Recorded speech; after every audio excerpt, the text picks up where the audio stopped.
Bienvenido a Finanzas Frente a Frente, un podcast donde hablaremos sobre cómo financiar tu empresa a través de casos prácticos.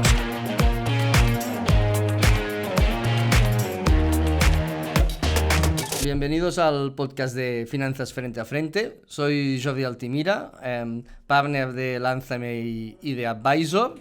Y hoy tengo la oportunidad y el placer de saludar a Javier Darriba, co-founder y CEO de Bluebirds, entre muchas iniciativas, y Mario Brasesco, Investment Manager de Encomenda. Muchas gracias por estar con nosotros hoy los dos en esta sesión. Pues gracias por habernos invitado, Jordi. Muy bien. Un placer. Javier, un poco inicias Bluebirds con los Tonys, como co-founders, Tony al cuadrado, que son dos cracks. Un poco, cuéntanos qué es Bluebirds y cómo iniciáis esa aventura. Pues mira, Bluebirds es un software, ¿vale?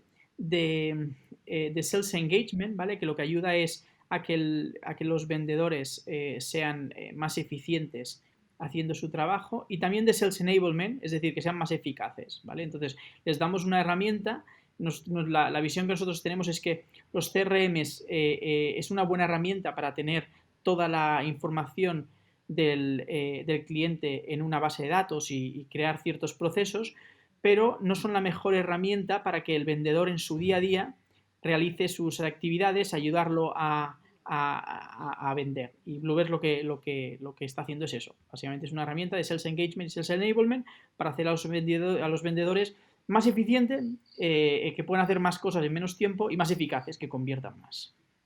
Muy bien, genial. Un poco, Mario, Encomenda es muy conocido en el ecosistema, pero un poco si quieres hacer una introducción rápida de vuestra tesis de inversión y lo que hacéis. Uh-huh. Nosotros somos Encomenda Smart Capital, somos el Super Angel Fund más activo en España, tenemos 24 millones de euros para invertir en 40 compañías hasta finales de este año. A día de hoy tenemos 33 compañías participadas e invertimos en startups en fase seed y early, entre 100 y 300.000 euros en un primer ticket y hasta 1,8 millones de euros por compañía. Sector agnostic, es verdad que hay sectores que nos gustan mucho, pero no somos un fondo especializado, y en diferentes tipos de modelos de negocio, tanto B2B como B2C, y SaaS, e-commerce, marketplaces y modelos de suscripción. Y entre ellas, pues una de nuestras invertidas es Bluebirds.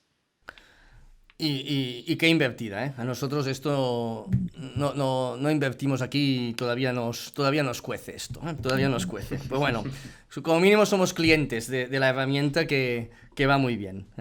Bien, un poco en este sentido, aquí Javier, pues tienes una amplia trayectoria en todo lo que sería el mundo SaaS y el mundo ventas, y también eres fundador de SaaS Institute, que en este aspecto pues realizáis una muy buena labor en lo que sería más la consultoría de B2B Sales para empresas.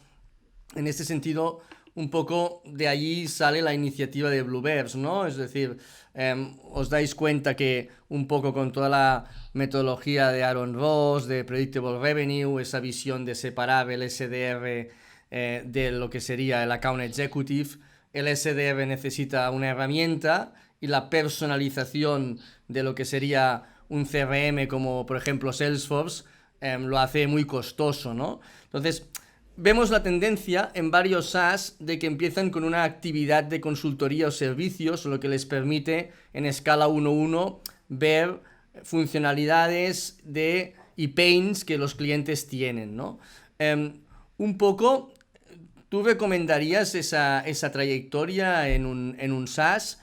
Y un poco cuéntanos más esa herramienta que es Bluebirds para el SDR después de la introducción que has hecho. Bueno, primero de todo, nosotros creamos The SaaS Institute con dos objetivos, ¿vale? Creamos The SaaS Institute con dos objetivos. El primero quizá más romántico, ¿no? Pero a veces uno necesita que los objetivos que uno tiene trasciendan de los intereses de uno, ¿no? Y una de las formas que yo pensaba, que yo en qué puedo ayudar a la sociedad, y pensé, bueno, pues lo que puedo ayudar es que el ecosistema en Barcelona y en España, el ecosistema de emprendeduría, pueda ir mejor, ¿no? Y la siguiente cosa, entonces, es decir, bueno, ¿y yo de qué sé?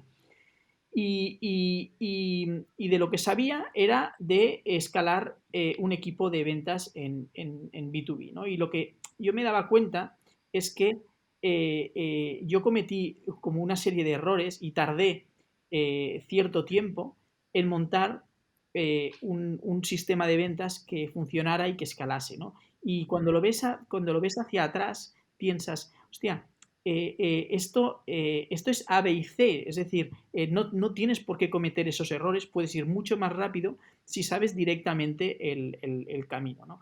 Cuando, cuando eso esa forma de hacer las cosas, que es verdad que al final mucho es Aaron Ross, Predictable Revenue, etcétera, pero luego lo tienes que aterrizar y la teoría, aterrizarla, ahí está, es donde está la gracia, ¿no? Si no, todo al final sería coger un libro y no es eso, ¿no? Y ese fue el inicio de decir, oye, esto que ya lo hemos implementado en varias empresas, en UserZoom, en Redpoints, etcétera, y hemos visto que ha funcionado, vamos a ver si puede funcionar si puede funcionar en otras, ¿no? Ese era un poquito el objetivo. Como tú dices, empezamos haciendo eso y a través de Desas Institute hemos ayudado a decenas de empresas, ¿eh? Yo creo que están más cerca de la centena de empresas que hemos ayudado. Y lo que también empezamos a ver es que para que ese proceso de venta y ese sistema de venta funcione, tiene que estar soportado por tecnología. Si no está soportado por tecnología, no funciona. Y para montar eso sobre los sistemas actuales, pues eran proyectos inmensos, complejos, etcétera, ¿no? Y con esa idea salió Bluebirds. Al principio muy enfocado en ayudar en el proceso de prospección, ¿vale? Diciendo, bueno, el proceso de prospección es la parte del proceso de venta que más se puede estandarizar y Bluebirds soporta muy bien ese proceso y luego hemos ido creciendo a otras partes del proceso comercial, que ya no solamente es la parte de prospección, sino también la parte de cierre, apoyando al vendedor también en esa parte. Déjame, Jordi, déjame que te conteste a la pregunta, porque no te contestaba la pregunta, ¿no? Que la pregunta que tú decías era decir, oye, ¿tiene sentido empezar a montar un SaaS con la experiencia de consultoría, ¿no? Quizá. Yo las dos veces que he creado un SaaS, tanto en UserZoom como en Bluebirds, las dos veces lo hice creando antes una consultora. Y creo que es la forma de varias cosas. Primero es la forma de conocer muy bien el mercado y las necesidades que hay. A través de la consultoría se genera bastante dinero y te puede servir para financiar la primera parte del proceso, que a veces es la más difícil de encontrar financiación, que es cuando estás desarrollando el producto. Eh, y luego también otra de las cosas que cuesta cuando empiezas eh, es ser reconocido, ¿no? como alguien una marca de la que te puedes fiar a la hora de comprar eso, ¿no? Y si esa marca detrás de eso pues hay toda una serie de años de consultoría con clientes, pues también te ayuda a arrancar el SaaS. Estoy totalmente de acuerdo, incluso nosotros creo que también estamos haciendo un poco este proceso de trabajo, ¿no? Es decir, todo lo que comporta la dirección financiera de una empresa, hay muchos procesos que son en ese sentido digitalizables y trabajables con una herramienta, y creo que lo que comentas es así, realmente pues te permite pues desarrollarla con más criterio. En esa fase inicial, pues oye, pues tenías el funding cubierto cuando la valoración no es tan elevada y efectivamente creas ese branding, ¿no? Esa sales machine que tiene que combinar pues varios aspectos, ¿no? De outbound, de inbound, ¿no? De lo que sería pues referenciado, cross-selling, un poco pues prescriptor, ¿no? Lo clásico de un B2B.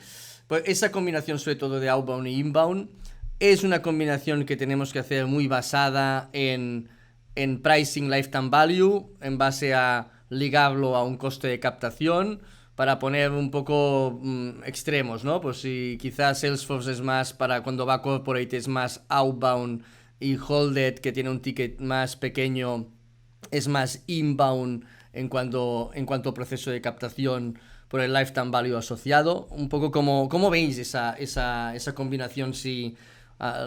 bueno, un sector que el SaaS actualmente, pues creo que en España pues haya cogido bastante auge. ¿Qué consejos daríais en esa dirección?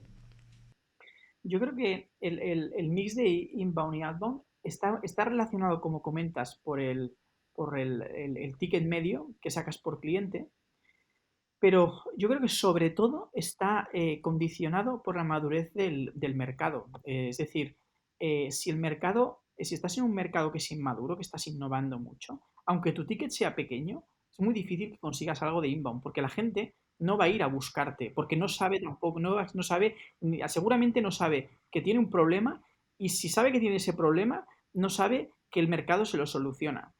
Por lo tanto, hacer inbound es complicado. Por lo tanto, yo veo que inbound tiene sentido en mercados mucho más maduros, y por ejemplo Holded, lo que venden no deja de ser, es un mercado relativamente maduro. Lo que pasa es que ellos innovan en ese mercado, pero es un mercado relativamente maduro, ¿no? Es decir, es un RP para pymes, o bueno, pues eso la gente lo sabe que existen softwares que hacen eso, y la gente va a buscarlos a internet. Si tú vendes, como vendíamos nosotros en UserZoom, temas de gestión y medición de user experience en el 2008-2009, la gente no esperaba que eso existiera, ese tipo de soluciones. Por lo tanto, solo te cabe hacer outbound, ¿no? Entonces, yo creo que la madurez del mercado marca bastante la estrategia. Y luego, cuando tú vendes una cosa que la gente conoce, tú imagínate que yo vendo un software de contabilidad. Hostia, vender outbound es muy difícil conseguir un meeting por outbound, porque yo diré, oye, cuando quiera algo de contabilidad no te preocupes, ya me miraré lo que necesito y ya te llamaré. Mientras que normalmente aceptas una reunión de outbound cuando es algo nuevo, que dices, ostras, cuéntame, porque yo esto no había oído, venme y me cuentas, ¿no? O sea que... Si tienes que evangelizar más mercado, pues tiene más sentido una estrategia outbound, ¿no? En este aspecto más explicativa, ¿no? Más de demo, más de Sí. mostrar funcionalidades, ¿no? Sí, también hay alguna otra variable. La complejidad de la solución también hace mucho, ¿no? En cuanto a, pues, si tienes que generar un contenido muy específico y evangelizar, digamos, en las primeras etapas del proceso comercial, o si tienes, por ejemplo, un nivel de intent muy elevado, ¿no? Ahí probablemente el ciclo de venta sea mucho más corto y probablemente el Lo inbound que pasa es que tenga un mayor el intent, peso. Hay... correlaciona con la madurez del mercado. Claro. Bien. Exacto. Claro, bien, sí, hay una correlación clara ahí. Bien, buen enfoque y buena variable. Un poco, todas estas metodologías que están muy ubicados a dar cierta escalabilidad a la venta, y sin duda pues un SaaS tiene esa parte tecnológica que permite escalar, necesita crear esa maquinaria para también escalar la parte de ventas, pero tenemos en el mercado muchísimas empresas B2B, ¿no? Más tradicionales, empresas de servicios, empresas industriales. ¿Esas metodologías tienen sentido para las empresas que serían, en ese sentido, más B2B tradicional? ¿Cómo lo veis? Empieza tú, Mario. Va, Mario, va. Yo creo personalmente que sí. Probablemente tiene que haber una evangelización todavía más grande, ¿no? De ese tipo de clientes, porque quizá no son conscientes de la oportunidad de probablemente incorporar estas metodologías y procesos y tecnología a su manera de hacer tradicional. Creo que el COVID evidentemente ha ayudado mucho en eso. Ahí la clave un poco es identificar, ¿no? Pues probablemente dentro de lo que es la madurez del mercado, dentro de las grandes compañías, probablemente donde está el pin más grande, ¿no? Y donde esa tecnología puede tener mucho más sentido cubriendo una necesidad más grande, ¿no?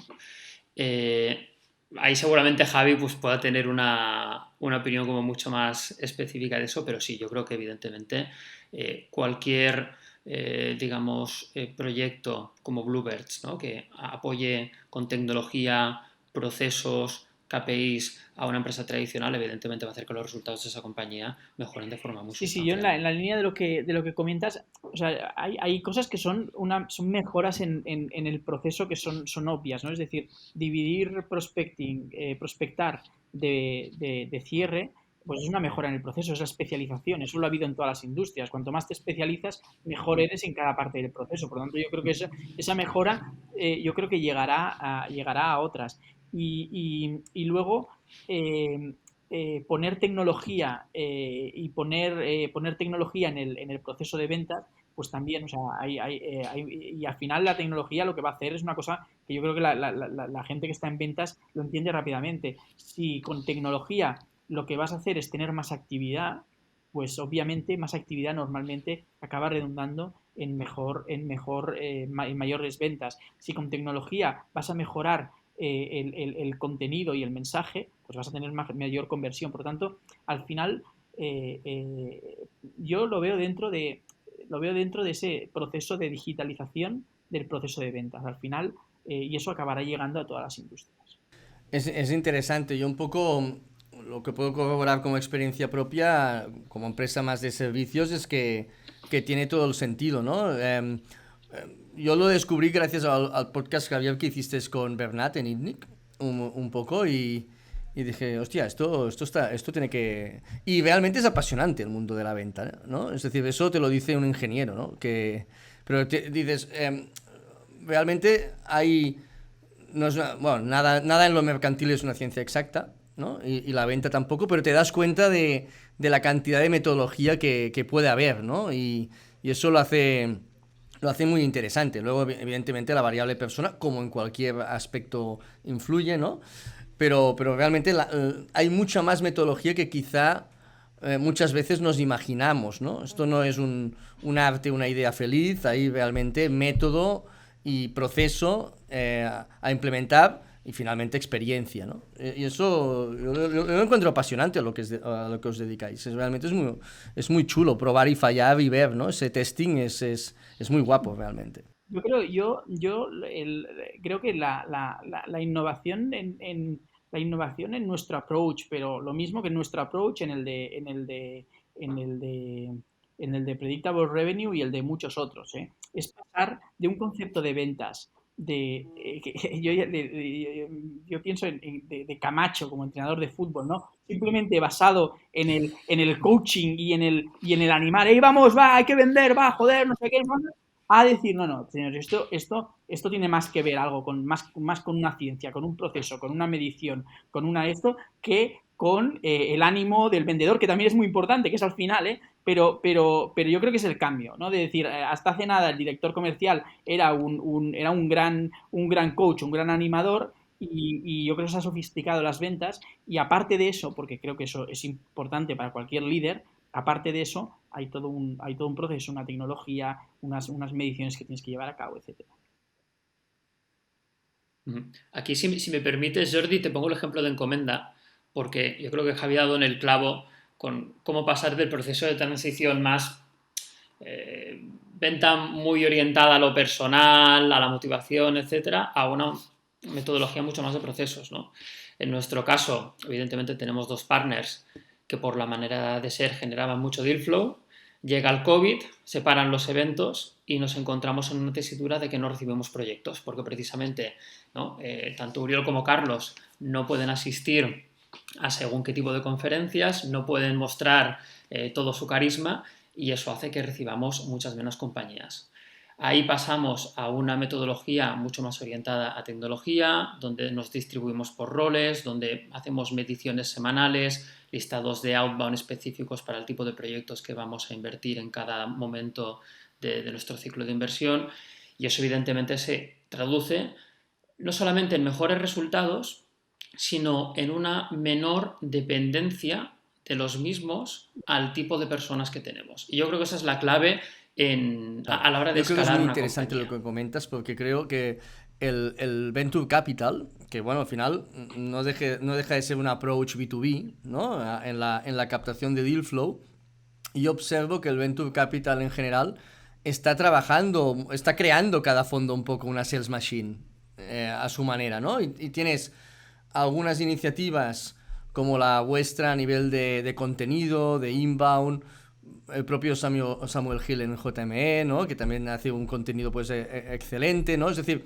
hay una dinámica de algunos fondos que van claramente al inbound, ¿no? Como concepto, y hay otros que van más a digitalizar, incluso a crear herramientas de un poco inteligencia artificial para ese outbound sea todavía a nivel de deal flow más eficiente, ¿no? Y pues vemos efectivamente que la técnica de que estamos comentando de escalar un SaaS en B2B, pues ya se está adoptando en el Venture Capital, ¿no? Y yo creo que este proceso es guapo, es interesante y efectivamente lo desvinculas un poco de la empresa tradicional de servicios, del despacho de abogados donde el partner vende, o un poco yo qué sé, o el partner de Deloitte es el que vendía, ¿no? Por contactos, por red, etcétera, ¿no?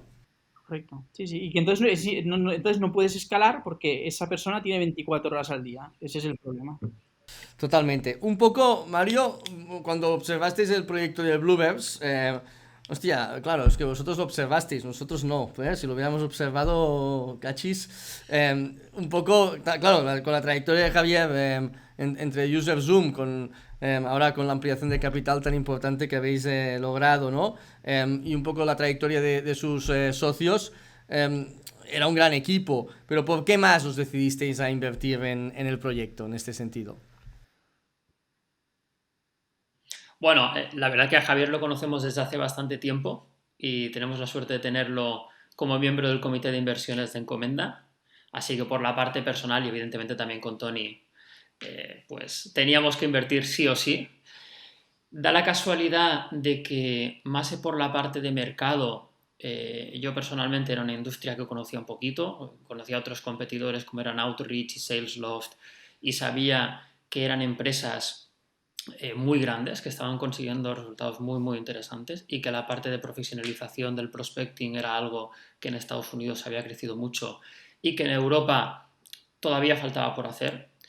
Y cuando vimos un poco la diferenciación de Bluebirds con un proyecto con una tecnología mucho más basada en la eficacia, ¿no? Y en ser capaz de dar las herramientas adecuadas para darle el mensaje correcto al ICP correcto, del target market correcto, y desvincularse un poco de toda la tecnología que había en base a la automatización, mailing masivo y demás, nos pareció un approach muy interesante, especialmente para aquellas compañías, ¿no?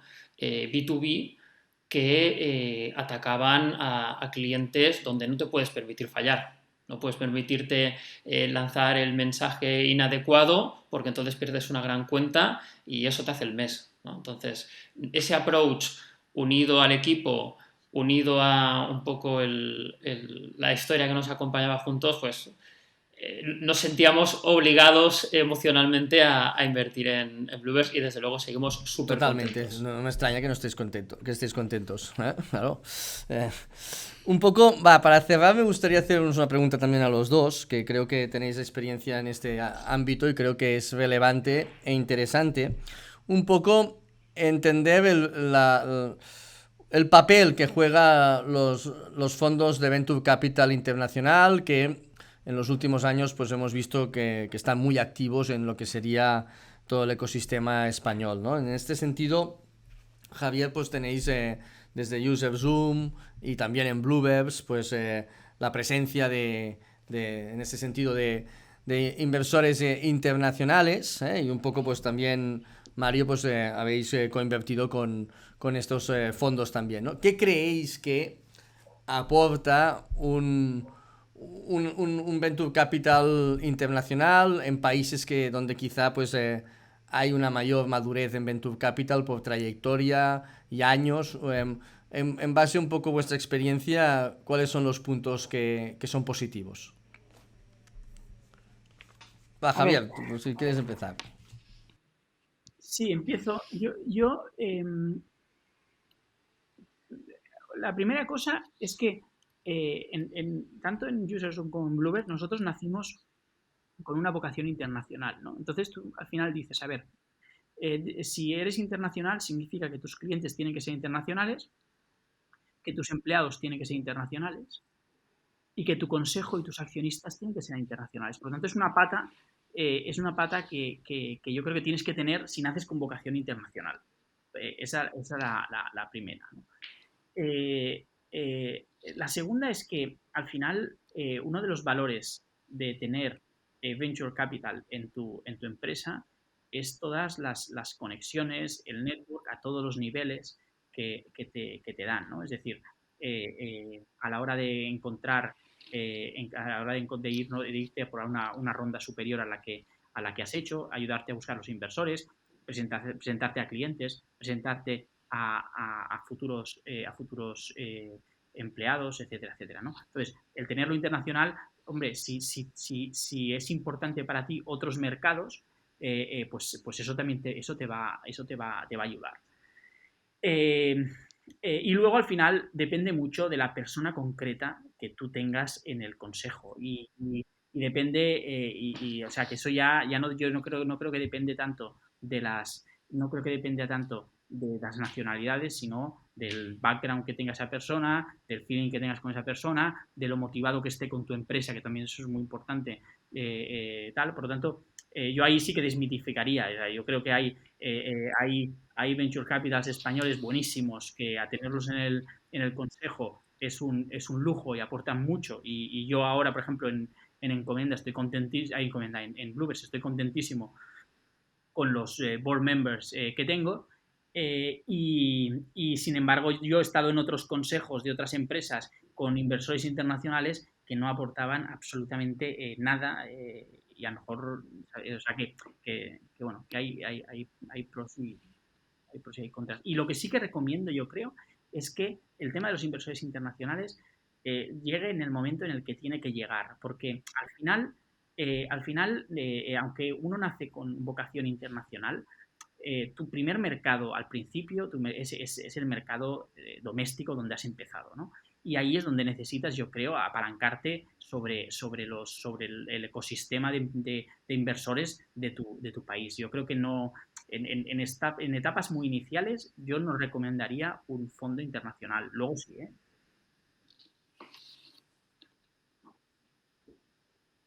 No, la verdad que coincido bastante con lo que dice Javi. Al final hay una labor muy evidente, ¿no?, de gestión de los boards, ¿no? Incluso el board en su conjunto y el board a nivel individual de cada uno de los miembros. Y ahí creo que es clave, ¿no?, encontrar a un inversor que esté muy alineado, ¿no?, con tu proyecto, ¿no? Hablamos mucho del product market fit y el founders market fit, pero hay un investors founders fit que también da mucha tela que cortar, ¿no? En base, no solamente, como decía Javi, a la parte más de skills que te puede aportar el propio inversor, sino también incluso afinidad personal. Respecto a la parte internacional, es verdad que hay proyectos que por lo general, ¿no?, porque están en alguna industria altamente escalable, como puede ser el gaming o otras compañías más social, donde es más sencillo escalar global desde un inicio, pero efectivamente tienes que centrarte en un primer mercado para obtener métricas de esa industria, conocer muy bien el tipo de producto que tienes que desarrollar y ahí apalancarte con un fondo nacional tiene mucho sentido. Luego, evidentemente, el contar con un fondo nacional que esté reconocido, ¿no?, o que sea conocido por parte de otros fondos internacionales siempre te va a ayudar, ¿no?, luego a conseguir una siguiente ronda con fondos internacionales. Y respecto a lo que comentaba Javi de escalar demasiado rápido a nivel internacional, totalmente de acuerdo. Yo creo que aquí tiene que haber un plan muy consensuado desde el principio entre tu primer inversor y tú como co-founder en base a, oye, ¿qué es lo que tenemos que validar a nivel nacional, ¿no?, y qué hitos hemos de conseguir antes de dar el salto internacional, ¿no?, para no ir ni demasiado rápido ni demasiado despacio e ir viendo que la compañía se está aproximando a ese momento adecuado en el cual dar el salto, ¿no? Probablemente es un ejercicio que no hace todo el mundo, ¿no?, y que creo que es sano, porque una internacionalización demasiado rápida puede costar muchas plumas y puede hacer que tomemos decisiones precipitadas en cuanto a estructuración de equipo, en cuanto a quema de caja, en cuanto a desarrollo de producto que luego a lo mejor no amortizamos, y hacerlo demasiado lento, pues a lo mejor minimiza el momentum positivo que podemos crear para posteriormente ir a esa ronda. Por lo tanto, como todo en la vida, es una cuestión de alineamiento y ponerse y de objetivos. fasear, efectivamente. Pero apuntabais un tema que, ya que lo comentáis, interesante, ¿no? Es decir, el papel del board, ¿no? El papel del board en la compañía, al final es un órgano de gobierno, ¿no? Efectivamente hay un equipo promotor que es la clave, ¿no? De la iniciativa. Esto es indudable. Pero a partir de aquí, pues también en ese board hay inversionistas y socios capitalistas, ¿no? ¿Qué papel, aparte de ese network, qué tiene que pasar en ese board y qué tiene que aportar un venture capital desde la óptica emprendedora y desde la óptica inversora que hoy aquí tenemos representada? ¿Qué pensáis en esa dirección? Yo creo que el board te tiene que ayudar a que cuando tomas una decisión tengas toda la información que necesitas para tomar esa decisión y hacerte un challenge a esa decisión. Es decir, mostrarte los diferentes ángulos que tiene esa decisión. Aparte de que luego al final se acaba tomando conjuntamente, pero siempre al final viene, la pone encima de la mesa el equipo directivo, ¿no? Entonces, para mí la función del board es obligarte en esa disciplina de decir, oye, preséntanos, uno al final está también en el corazón a veces del emprendedor moverte a nivel intuitivo y a nivel, y bueno, pues te obliga a justificar con los números esa decisión, a darte otros ángulos de esa decisión. Yo creo que una de las cosas que tenemos bueno y que tenemos malo los emprendedores es que lo que nos hace poder levantarnos todos los días y seguir adelante es que tendemos hacia el optimismo y a minimizar los problemas y el board te ayuda a ponerte enfrente de ellos y racionalizar ciertas cosas. Para mí eso es una labor. Sí, y al final complementas puntos de vista, ¿no? El propio inversor al final ve tu compañía desde un punto de vista más abstracto, ¿no? Y desde la distancia, y eso te permite pues identificar algunos puntos estratégicos que tú que estás en el día a día a lo mejor no ves. Evidentemente, como siempre, tiene que haber un consenso entre los diferentes miembros del board, eso por supuesto, y tenemos que ser conscientes también de que el que está en el día a día es el emprendedor, ¿no? Y al final el emprendedor tiene que hacer de emprendedor y el inversor tiene que hacer del inversor, porque a veces nos hemos encontrado inversores queriendo hacer de emprendedores y eso puede generar también cierto tipo de dinámicas que tampoco son positivas, ¿no? Pero bien, como decía Javier, aportar, mejor dicho, diferentes perspectivas, diferentes puntos de vista, porque a lo mejor tienes diferentes miembros del board con perfiles y conocimientos diferentes y eso también enriquece la toma de decisiones.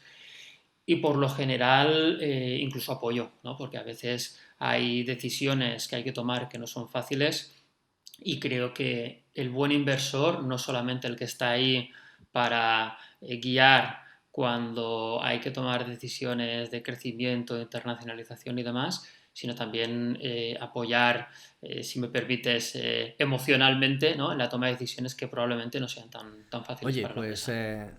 muchas gracias a los dos por esta charla tan interesante y nada, esperemos que Bluebird siga con esta evolución tan espectacular y que Encomenda siga siendo uno de los fondos más activos del ecosistema como ha sido en estos últimos años. Muchas gracias a los dos.